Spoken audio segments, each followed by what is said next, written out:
Hello students. अभी हम करने जा रहे हैं एनसीईआरटी स्टैंडर्ड 8 की एक्सरसाइज चैप्टर 3 की एक्सरसाइज 3.4। अब 3.4 करने से पहले पैरेललोग्राम के थोड़े काइंड्स हमें देखने हैं। Kinds of parallelogram. पैरेललोग्राम के मेनली टू काइंड्स हैं, that is rectangle and rhombus.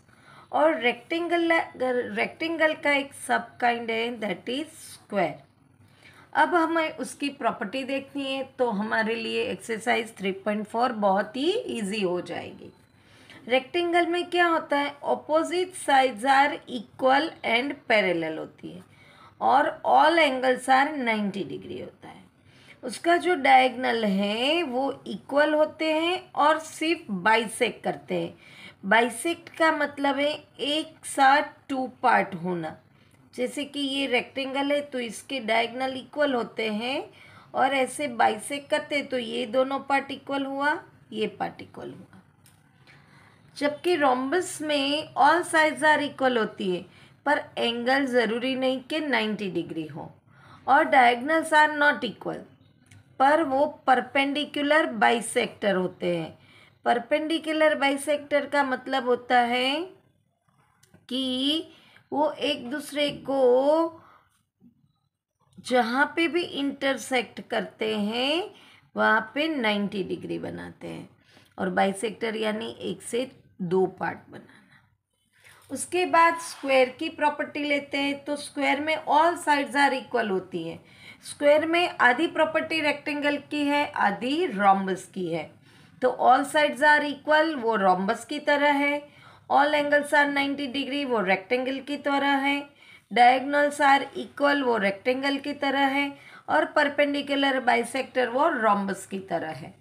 पर इसके ऊपर से हम ये चीज़ तो समझ सकते हैं कि कोई भी स्क्वायर है वो रेक्टेंगल तो है ही। क्यों? क्योंकि रेक्टेंगल की हर एक प्रॉपर्टी स्क्वायर में समाई हुई है, पर हर एक रेक्टेंगल स्क्वायर नहीं बन सकता। इसीलिए स्क्वायर को रेक्टेंगल का सब पार्ट कहा गया है। अब हम आते हैं एक्सरसाइज 3.4 पर। उसका पहला क्वेश्चन है ट्रू एंड फॉल्स। चलो भाई हम देखते हैं ट्रू एंड फॉल्स। पहला क्वेश्चन है ऑल रेक्टेंगल्स आर स्क्वायर। तो भाई वो फॉल्स कहलाएगा। अब भी मैंने आपको बोला कि सब स्क्वायर रेक्टेंगल हो सकते हैं पर ऑल रेक्टेंगल स्क्वायर नहीं हो सकते। दूसरा है ऑल रोम्बसेस आर पैरेललोग्राम। तो भाई रोम्बस पैरेललोग्राम का ही एक काइंड है, तो ऑब्वियसली ट्रू आएगा। फिर आता है all squares are rhombus and all also rectangles. मैंने अभी आपको बोला कि स्क्वायर रोम्बस की भी प्रॉपर्टी करता है, रेक्टेंगल की भी करता है, तो ये ट्रू आएगा। उसके बाद आता है ऑल काइट्स आर रोम्बस। अभी देखो ऑल काइट्स रोम्बस कैसे बनेगा? क्यों? क्योंकि काइट्स की तो एडजेसेंट साइड ही इक्वल होती है, जबकि रोम्बसिस की तो सभी साइड्स होती है, तो ये फॉल्स कहलाएगा। फिर आता है ऑल रोम्बसिस आर काइट। हाँ भाई रोम्बस काइट हो सकता है, हो सकता है ऑल रोम्बसिस आर काइट। पहले यहाँ पे ये ई का आंसर लिख देते हैं फॉल्स, क्योंकि रोम्बस में काइट की प्रॉपर्टी है ये एडजेसेंट साइड्स आर इक्वल, इसलिए ट्रू। और पैरेललोग्राम आर ट्रेपेजियम। ट्रेपेजियम में प्रॉपर्टी है कि एक ही पैर पैरेलल होती है, तो पैरेललोग्राम में तो दोनों है, तो कोई भी आप साइड को बोलोगे तो वो तो पैरेलल होगी ही। तो ऑल पैरेललोग्राम ट्रेपेजियम हो सकते हैं। All squares are trapezium. Square भी ट्रेपेजियम की प्रॉपर्टी फॉलो करता है, one pair of sides are equal, sorry parallel. और दूसरी उसकी प्रॉपर्टी है अगर उसका डायगोनल करते हैं तो सॉरी एडजेसेंट एंगल 180 डिग्री, तो वो भी प्रूव करता है, इसके लिए ट्रू आएगा। ठीक है, अब हम क्वेश्चन नंबर 2 की बात करते हैं।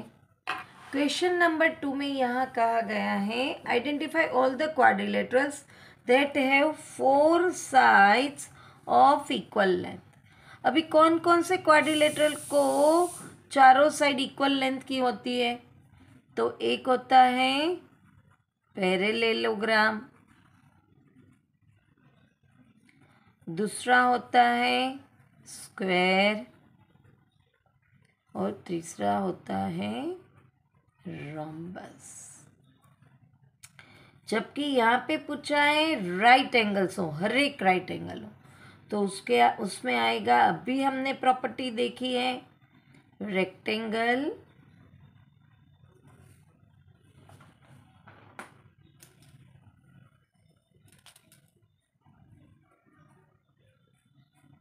और स्क्वायर।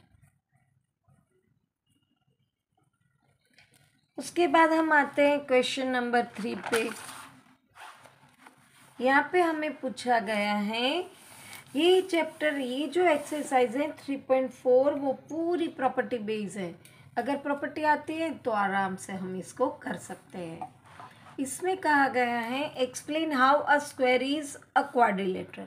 स्क्वायर को क्यों हम क्वाड्रिलेटर कहते हैं? तो क्वाड्रिलेटर की प्रॉपर डिफाइन क्या है? ऑल देयर आर 4 साइड्स, तो स्क्वायर को है 4 साइड्स, तो इसमें हम लिखेंगे स्क्वायर हैज 4 साइड्स। फिर वो पैरेलेलोग्राम क्या है, क्यों है? तो भाई पैरेलेलोग्राम की प्रॉपर्टी है कि opposite sides are equal and parallel, तो इसमें स्क्वायर में है भाई opposite sides are equal and parallel. तीसरी कंडीशन है कि रोम्बस क्यों है? तो कोई भाई वो भी रोम्बस की तरह डायगोनल को परपेंडिकुलर बाइसेक्ट करता है और ऑल साइड्स आर इक्वल है, तो कि भाई 4 साइड्स आर इक्वल, और दूसरा है डायगोनल्स आर परपेंडिकुलर बाइसेक्टर।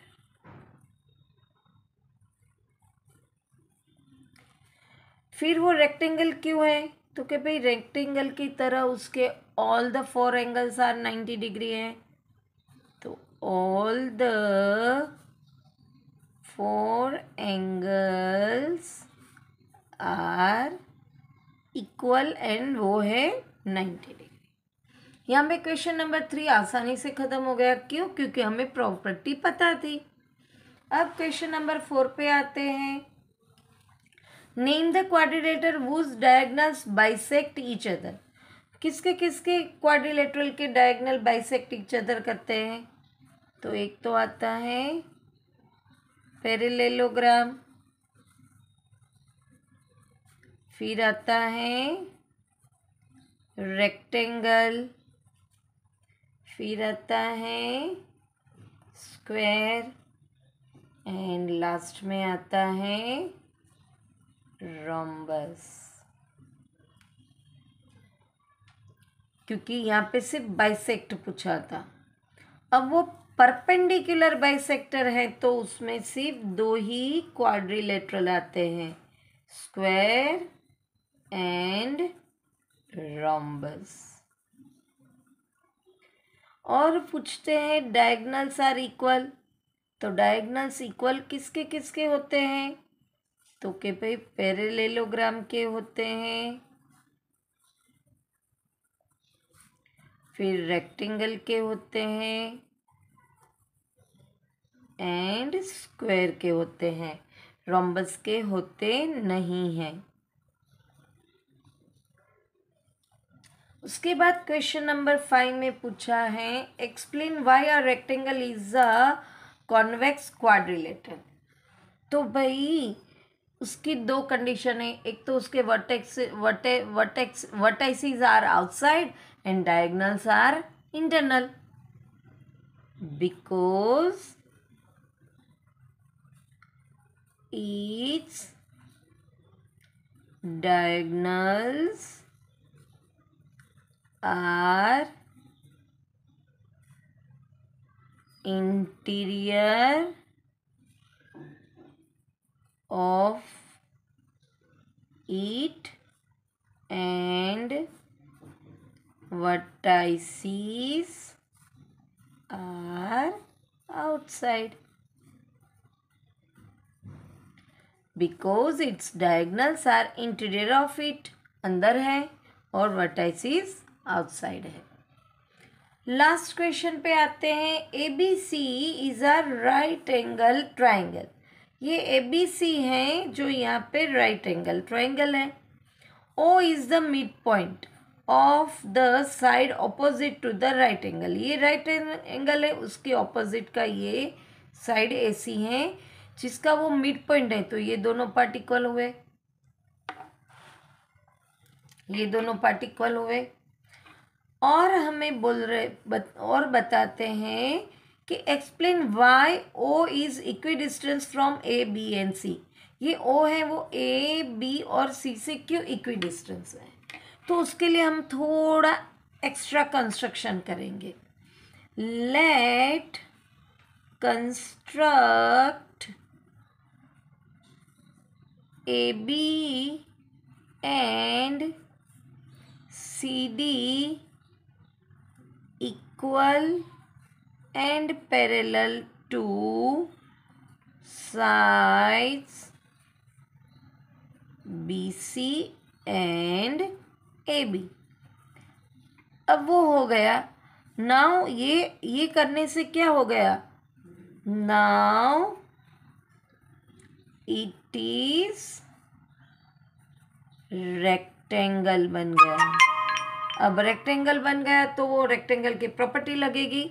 तो भाई रेक्टेंगल की प्रॉपर्टी क्या है. Diagonal bisect, diagonals are equal and bisect each other. अगर वो इक्वल और बाइसेक्ट ईच अदर है तो obviously AO equal to OC equal to OB और इक्वल टू OD हुआ. तो हमने जो प्रूव करना था वो हो गया. यहाँ पे चैप्टर 3 की लास्ट एक्सरसाइज फिनिश होती है. वापस मिलते हैं नेक्स्ट चैप्टर के साथ. Till then bye bye students.